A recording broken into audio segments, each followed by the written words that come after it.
Okay, so back to our previous question, I pulled up layout. So you want to see CAD in SketchUp. I mean, that's really draft mode. Draft mode is what we're looking at here. Let me see something though. Yeah, we're in good shape. Okay, so this is our CAD embedded in SketchUp. This is what we call draft mode.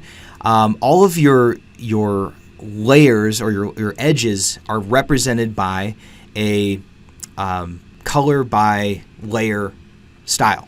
Now, each one of these colors relates to a line weight in layout. So the way that you would move this drawing, you draft using your normal tools. You can do all that same stuff that you can do using any of your SketchUp tools.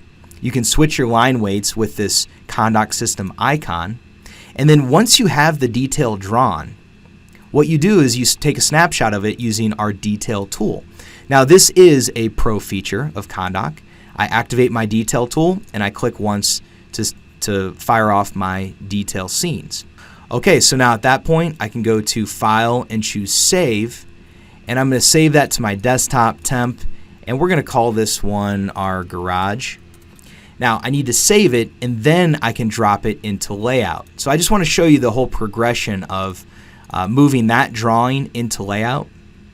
We would then go to our scrapbooks, and I would choose from my detail scrapbooks, and I'm going to choose so now I would choose like a 3/4 inch detail, and then I'll go to my file, document setup, and relink this file just like you do with all of your other Condoc drawings, and we're going to relink that to our garage, and then that's going to drop our detail in there.